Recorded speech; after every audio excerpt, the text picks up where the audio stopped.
Инфлацијата останува под контрола и во моментов нема потреба од нови мерки за интервенција на пазарот, вели министерот за економија Бесар Дурмиши, додавајќи дека институциите постојано следат состојбата во соработка со Државниот пазарен инспекторат. Тој предупреди дека доколку се евидентираат девијантни однесувања или неоправдани зголемувања на цените, институциите ќе интервенираат со соодветни мерки. Njëtën kohë nga Inspektorati i Shtetror i Tregut janë bërë kontrole edhe për muajin mars deri në muajin qershor, për këto 3 muajt e fundit, dhe aty është konstatuar se këta çmime të produkteve me pakicë janë rritur për 0.16% që rezulton me efekt pozitiv si rezultati i asaj që kemi pasur takime me gjithë, domethënë shitësit që kanë zinxhir të marketeve dhe i kemi informuar dhe i kemi treguar që jemi duke i ndjekur dhe janë duke e rritur domethënë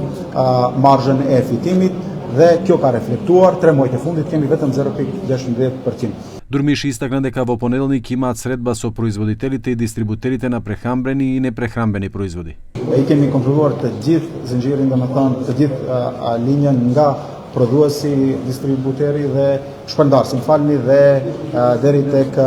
shitësit me pakicë dhe kontrolla është bërë nga muaji maj 2025 deri në muajin maj të vitit 2026 dhe çmimet hyrëse, domethënë, që i kanë marrë janë rritur për 2.66%, ndërsa çmimet shitëse janë rritur për 4.56% dhe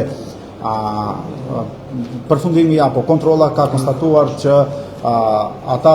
tregtarë që kanë shitur, që kanë bërë shitje me pakicë, në kohën kur janë ulur çmimet hyrëse, nuk i kanë ulur edhe çmimet shitëse dhe bëhet fjalë për një rritje prej 4.56%. Ова министерот Дурмиши го изјави по економско-социјалниот совет кој денеска се одржа во владата, каде што, како што посочи, се разговарало за политиките за вработување, платите, пазарот на труд и потребата за усогласување на образованието со барањата на економијата, за зголемување на вработеноста и конкурентноста.